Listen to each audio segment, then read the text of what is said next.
अभी 2025 में जो सेकंड ग्रेड का एग्जाम हुआ था उसमें भूगोल से संबंधित और अरावली से संबंधित एक बहुत बढ़िया प्रश्न पूछा गया। हालांकि मैं आपको शुरुआत में अरावली की सामान्य जानकारी में भी ये बता ही देता हूं। प्रश्न क्या है, सुनिए ध्यान से।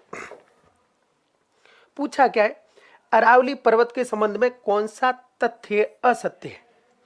पहले तो अरावली की ज्यादातर चोटियां एग्जाम में पूछी जाती है, इसके अलावा कभी कभी अरावली की विशेषताओं से प्रश्न बनते हैं। क्या है, पहला, इसकी तुलना यूएसए की रॉकी पर्वत से की गई है। इसकी उत्पत्ति प्री कैम्ब्रियन युग में हुई थी। वर्तमान में अरावली अवशिष्ट पहाड़ियों के रूप में है। यह विश्व के प्राचीनतम पर्वतों में से एक है। 4 ऑप्शन है आपके सामने।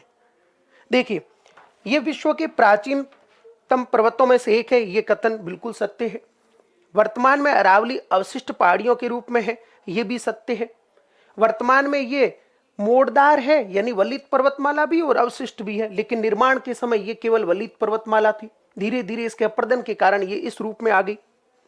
इसकी उत्पत्ति प्री कैम्ब्रियन युग में हुई, यह भी कथन सही है। इसकी जगह प्री पैलियोजोइक या प्री फेंद्रोजोइक काल लिखा हुआ है, तो भी कथन सही है। ध्यान रखना, काल कौन सा, प्री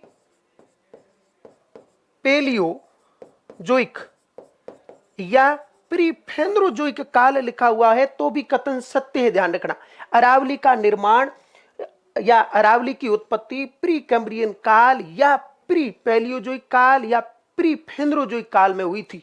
सामान्यतः ये काल बहुत जगह लिखा हुआ है, इसीलिए ज्यादातर यही बताया जाता है। हो सकता है कभी एग्जामिनर ये पूछ ले, तो अपने ये भी ध्यान रखना, ये भी कथन क्या है, सही है। इसकी तुलना यूएसए के रॉकी पर्वत से की गई है, ये कथन आपका असत्य है। आपको मैंने लिखाया है कि अरावली पर्वतमाला है, उसकी तुलना यूएसए के अपलेशियन पर्वतमाला से की गई है, न कि इससे, रॉकी पर्वतमाला से नहीं की गई। रॉकी पर्वतमाला भी वलित पर्वतमाला है, जो तट के क्षेत्र में स्थित है, यूएसए के पश्चिम में है।